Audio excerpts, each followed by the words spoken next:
¿Qué tal, jóvenes? Muy buenas tardes.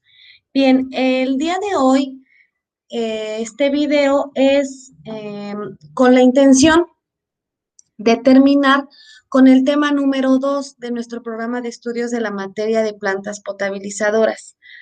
Ya en dos reuniones anteriores, no, perdón, en una reunión anterior y en un video anterior se tocó este tema. Entonces, para aquellos que no hayan visto el video y que no estuvieron en la reunión pasada, pues traten de ponerse al corriente. Pero yo espero que todos estén trabajando bien. Y entonces, el objetivo del video de hoy es precisamente aterrizar todas esas ideas que ya estuvimos comentando en las clases anteriores, dar por terminado, repito, este tema número 2 del temario y poder dejarles para que desarrollen su primer tarea que va a contar para su calificación, para su evaluación del curso.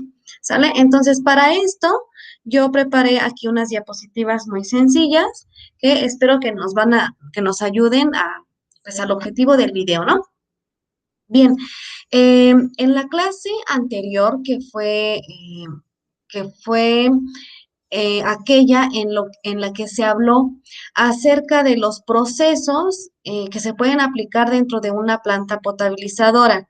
Mencionamos incluso una clasificación general de esos procesos, dependiendo la forma en cómo se operan, es decir, el principio de funcionamiento que tienen estos procesos y platicamos de manera muy general en qué casos se aplican, ajá, para qué parámetros o para remover qué parámetros se aplican cada uno de esos procesos. Entonces, ya en clases anteriores hemos visto o hemos platicado acerca de algunos conceptos generales, como son las fuentes de abastecimiento, la clasificación de estas fuentes de abastecimiento, los posibles contaminantes o constituyentes que podemos encontrar en el agua, dependiendo las características de estas fuentes de abastecimiento, ¿sale? Entonces, bueno, pues vamos a empezar el video, repito, en donde vamos a aterrizar todo lo que hemos hablado acerca de este tema, que son los procesos de potabilización. En el video anterior, lo último que comenté fue precisamente esta parte, ajá, que en las fuentes de abastecimiento de tipo superficial podemos encontrar cierto grado de turbiedad en el agua, ajá, y que podemos encontrar un- unas concentraciones de contaminantes que difícilmente vamos a encontrar en una fuente de abastecimiento de tipo subterráneo. Ajá.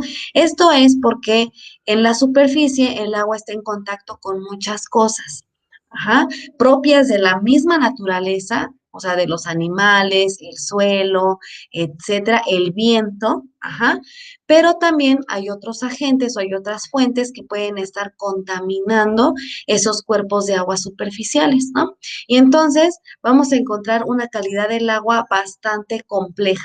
Ajá. Y decíamos en ese video anterior que una forma de empezar a evaluar o a determinar la calidad del agua, pues es determinando la turbiedad o el grado de turbidez que presenta esa fuente de abastecimiento, ¿no? Ese cuerpo de agua.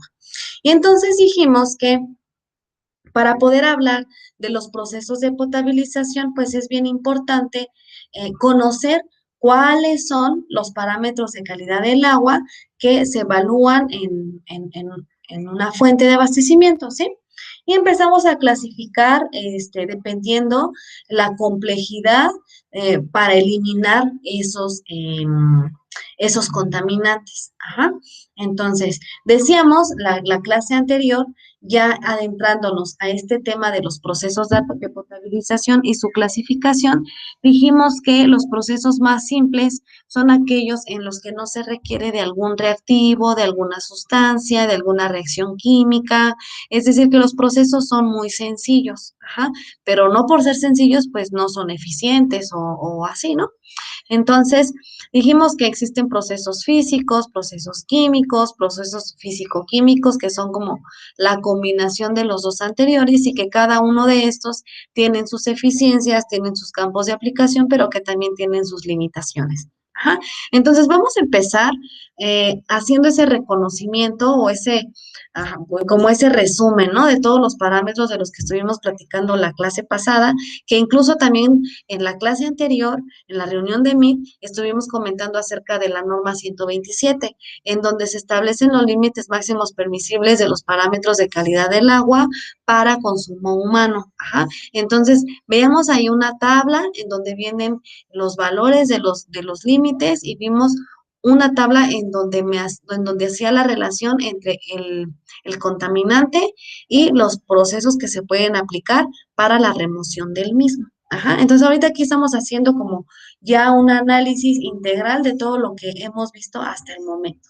Entonces, vamos a empezar diciendo que estos sólidos de gran tamaño son aquellos que podemos encontrar en las fuentes de abastecimiento de tipo superficial, ¿sí?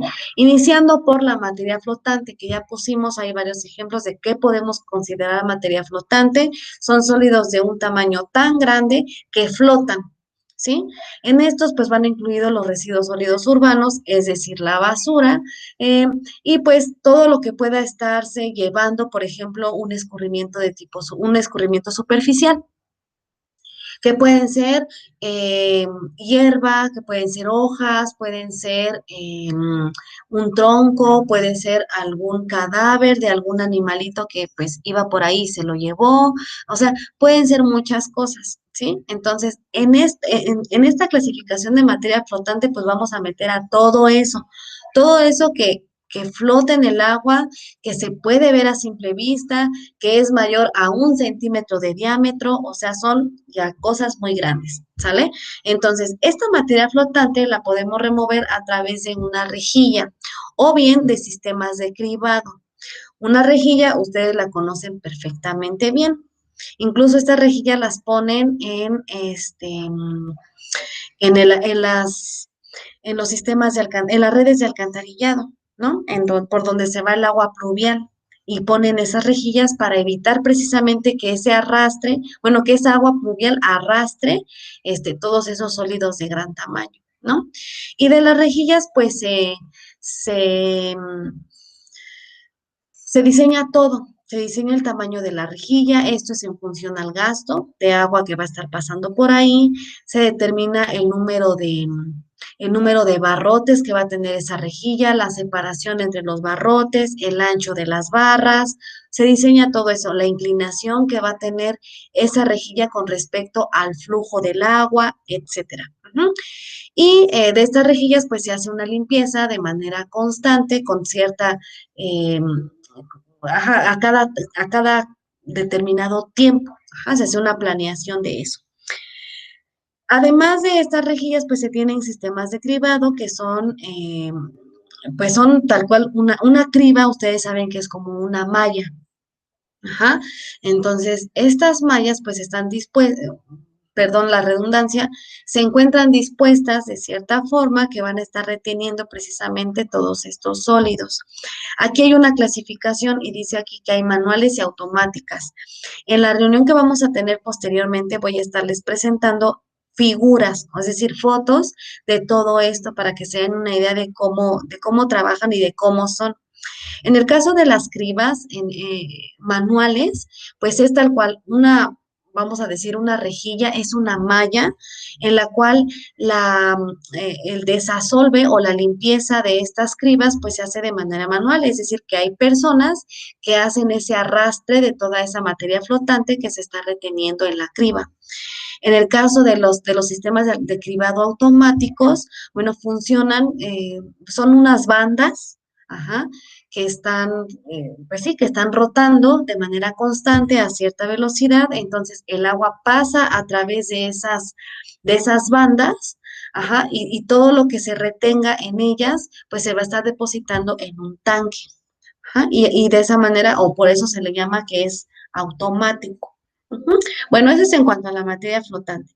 Después de ahí, y siguiendo el orden de los tamaños de los sólidos, tenemos esas arenas y sedimentos de suelo que, repito, podemos encontrar en los cuerpos en los cuerpos superficiales, ¿sí? Llámese escurrimientos, llámese una laguna, un lago, un ojo de agua, agua de montaña, etcétera. siempre esos van a tener arenas y sedimentos del suelo porque pues están en contacto, constante con él. La forma de eliminar estas arenas y sedimentos de suelo, pues es a través de un desarenador, que no es más que un tanque en el cual el agua reposa cierto tiempo y entonces la gravedad hace su trabajo. Ajá. Estas arenas y sedimentos de suelo, pues tienen una densidad tal y un tamaño tal que les permite sedimentarse. Ajá. Pero bueno, no se le llama sedimentador, se le llama desarenador. ¿Sí? Eso por la naturaleza de los sedimentos que se van a estar depositando en el fondo de ese tanque. Ahora, estas arenas y sedimentos de suelo tienen una velocidad de sedimentación rápida o relativamente corta. Entonces, por eso trabaja diferente a un sedimentador y por eso se le da un nombre aparte, un desarenador. ¿Ah? Aparte que el volumen de arenas con respecto a otro tipo de tanques es mucho mayor. Entonces, un desarenador pues tiene por ahí una parte especial para estar alojando todas esas, pues todo esto, ¿no? Que se está removiendo. Bien, en el caso de las grasas y aceites, que también ya platicamos el origen de esas grasas y aceites en el agua, se elimina a través de unas trampas de grasa o también se les llama separadores API.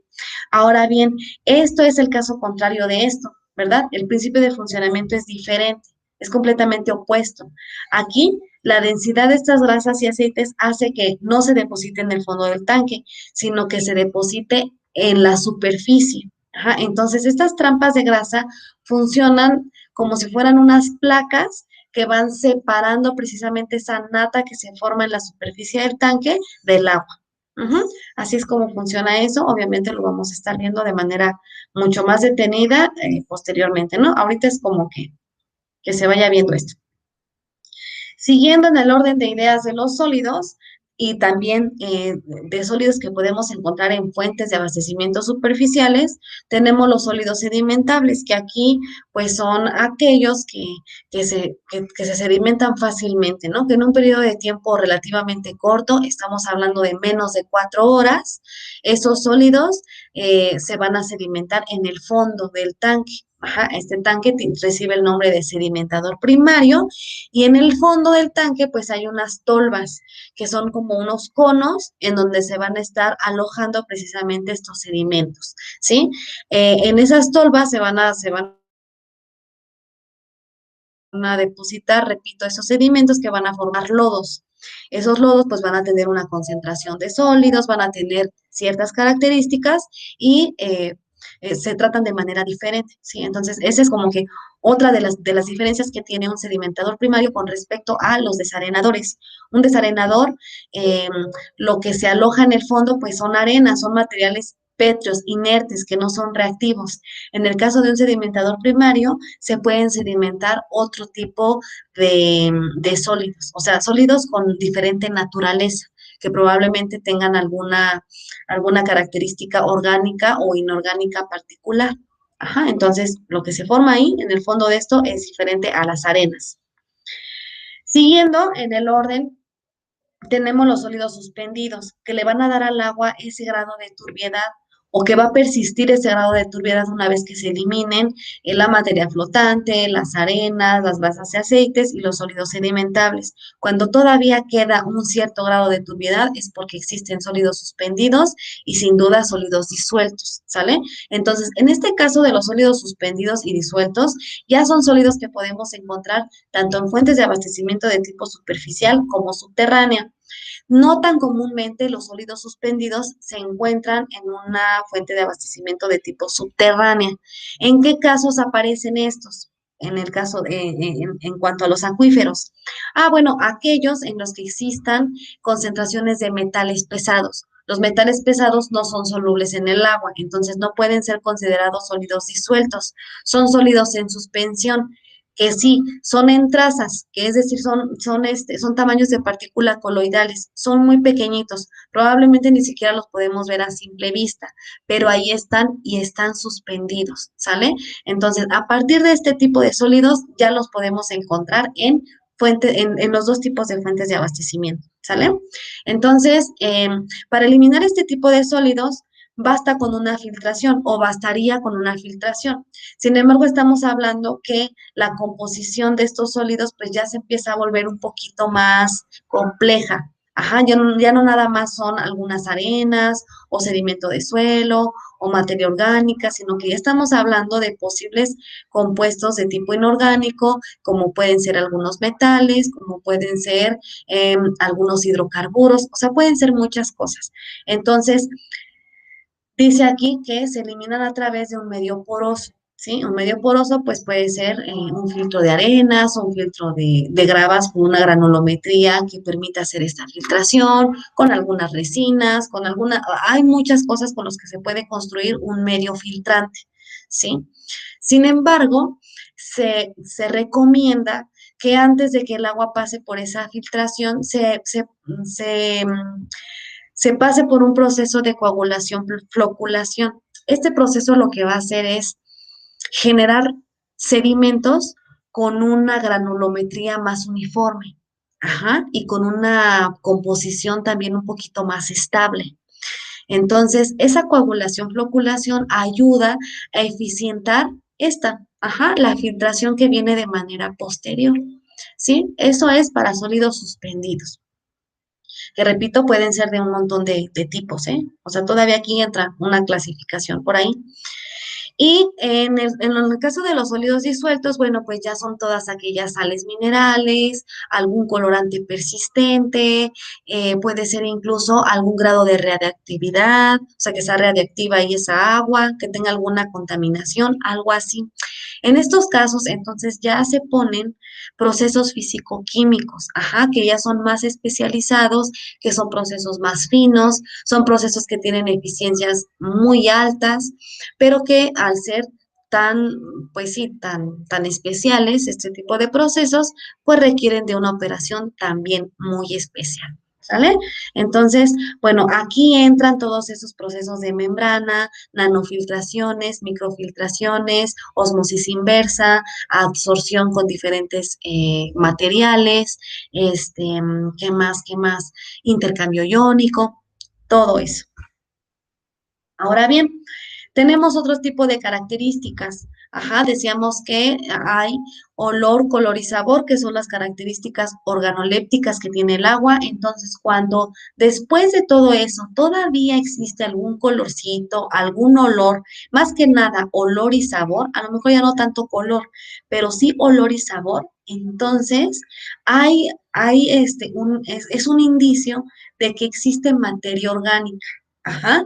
Y eso pues no se elimina tan fácil, no se elimina a través de un proceso de separación nada más, sino que ya hay que empezar a ver o hay que empezar a voltear a los procesos químicos, ajá, que también es una clasificación que ya vimos. Estos procesos químicos requieren de reactivos, de sustancias que ayuden a la degradación de cualquier contaminante o cambiar las características físicas de ese contaminante a través de una reacción química para poderlo remover de manera posterior. Ajá. Entonces, miren, aquí dice que estas características son indicadores de presencia de materia orgánica. Ajá.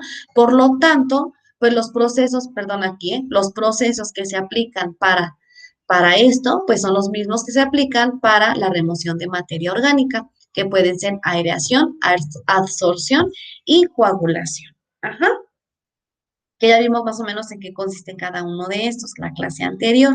Bien, seguimos con la parte de la dureza, que también ya platicamos acerca de la concentración de carbonatos de calcio, de carbono, perdón, de magnesio, etcétera, ¿no? Y que cada una de esas durezas pues se manejan de manera diferente, pero que de manera normal lo que se presenta es la dureza de carbonatos de calcio. Entonces, para poder disminuir la dureza en el agua, eh, relacionada a la concentración de carbonatos de calcio, pues se aplica un proceso, perdón, que se llama ablandamiento químico. Este ablandamiento se hace a través de la adición de cal o de sosa. Ajá. Lo que hace es que las partículas de carbonato de calcio y magnesio se unan a estas partículas de cal o de sosa, cualquiera de los dos, y se forman algunos sedimentos precipitables, ¿sí? Para su remoción posterior. Sin embargo, esos precipitados o esos precipitables están muy inestables, son muy reactivos. Entonces hay que estabilizar primero eso. Y eso se hace a través de la adición de dióxido de carbono y pues ya no, después se remueven y no hay mayor problema. Después, bueno, y para terminar esta parte, tenemos a los organismos patógenos que ya sabemos cuáles son, ¿verdad? Son aquellos que nos provocan enfermedades, ¿sí? Y dentro de estos organismos patógenos, o bueno, más bien, sí, dentro de estos organismos, pues hay un montón, ya también los mencionamos, y dijimos que eso, para eliminar estos, hay procesos de desinfección. Ajá. Y existen un montón de procesos también, ya lo comentamos, desde la adición de cloro, que es como lo más común, hasta el más sencillo, que es la exposición del agua a rayos UV, es sencillo, más no económico. Ajá. Y existen muchos otros procesos de desinfección, ajá, con sus limitantes y todo eso. Ahora bien, existen algunas variables o algunas características dentro de todos los procesos así en general y que comparten un proceso con otro, que tienen que ver o que se relacionan de manera directa con la eficiencia de remoción o de disminución de concentración de contaminantes que presenta dicho proceso. Dentro de estas variables están las dos más importantes, que son las dos primeras. De inicio, la concentración de contaminantes o constituyentes del agua. Es imposible eh, diseñar un proceso si no sabemos qué es lo que va a entrar ahí, ¿no? O sea, qué es lo que vamos a remover a través de ese proceso. Debemos saber la concentración para determinar cuál va a ser el reactivo, en qué dosis vamos a aplicar ese reactivo, cuánto tiempo va a estar ahí el agua, todo eso. Y segundo, los valores de los límites máximos permisibles, es esto, que establece la norma, ¿cuál norma? La 127, para los parámetros de calidad de agua o del agua para consumo humano. Ajá. Si no sabemos qué es lo que tenemos que cumplir o qué es lo que se tiene que hacer, difícilmente vamos a poder determinar bajo qué eficiencia va a estar trabajando nuestro proceso. Una variable que esa sí es la misma para todos los procesos es el tiempo de retención. Siempre el agua debe tener un tiempo de, pues, en el que se va a estar realizando el proceso. Ajá, a eso se llama tiempo de retención. Es el tiempo necesario para que el proceso se lleve a cabo y cumpla con su tarea y alcance la eficiencia para la que se diseñó. Ajá. A mayor tiempo de retención es mejor, es mayor la eficiencia y eso siempre va a ser en todos los procesos. Sin embargo, hay algunos procedimientos, algunas reacciones que si rebasan ese tiempo de retención, pues puede provocar este, em, consecuencias adversas, ¿no? Sino que o sea, en vez de ayudarle al agua, pues le damos en la torre. Entonces, y tampoco lo podemos dejar menos tiempo del adecuado porque entonces el proceso no se lleva a cabo al 100%, ¿sí? Ahí hay que cuidar mucho eso. Aquí, perdón, me equivoqué, no es tiempo, es tipo y naturaleza de las sustancias usadas como reactivos en los procesos. Comentaba yo en una clase, no me acuerdo si fue la anterior o todavía la anterior a esa, eh, que existen muchas sustancias que se pueden aplicar para un mismo proceso. Ajá. Y depende, bueno, y decimos, bueno, ¿cuál vamos a utilizar? O sea, si para esto puedo utilizar 10 diferentes, puedo utilizar, perdón, 10 diferentes sustancias, pues ¿cuál de las 10 utilizo, no? Ah, pues hay un montón de cosas que hay que considerar. La primera, pues es que se la rife, ¿no? O sea, que sí es eficiente. Pero vamos a suponer que todas son igual de eficientes. Bueno, entonces, ¿cuál sería eh, lo que tendríamos que considerar para determinar cuál vamos a usar? A lo mejor el costo, a lo mejor la disponibilidad en la zona de estudio, a lo mejor la facilidad con la que se maneja esa sustancia, a lo mejor el grado de riesgo de tenerla almacenada en un lugar, qué sé yo, ¿sale? Entonces, hay que considerar esto para diseñar y para evaluar la eficiencia de los procesos. Ujú. Y por último, pero no menos importante, pues el gasto. Ajá. ¿Qué tanta agua va a entrar? Le pongo así entre comillas porque en sí es el influente de la planta potabilizadora. Ajá. No quiere decir que a mayor agua, mayor eficiencia, o que a menor agua, menor cantidad de agua, menor eficiencia, o viceversa. No, sino que miren, eh, en un proceso, en el diseño de un tanque, eso lo vamos a ver de manera posterior, el tiempo de retención del agua en ese tanque está directamente relacionado con el gasto. Ajá. A mayor gasto de agua, mayor será el volumen del tanque y entonces eso, más bien a mayor tiempo de retención, mayor el volumen y entonces esto afecta el gasto. O sea, vamos a tener que, bueno, más bien cuando se diseña se tiene que ajustar toda esa parte. Entonces, el gasto no se puede dejar a un lado cuando se diseñan este tipo de plantas. Ajá. Y aquí se cumple, ¿no? Lo que siempre he dicho. Cuando se trata de un proyecto en el que se maneje agua de cualquier tipo, siempre se tiene que ver la parte de cantidad y la parte de calidad. Porque, por ejemplo, si estuviéramos diseñando una red de alcantarillado, esos tubos no van a funcionar de la misma manera si está conduciendo agua potable a si está conduciendo agua residual.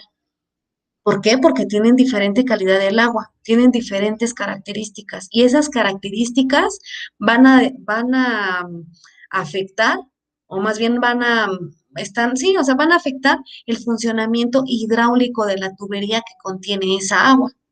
Ajá, porque entonces hay disminución de secciones efectivas por los asolves y por las sales y por un montón de cosas, ¿sale? Entonces es bien importante siempre en proyectos en donde se ve involucrada directamente el agua, tomar en cuenta cantidad y calidad. Ajá, y en el caso de las plantas, pues no es la excepción.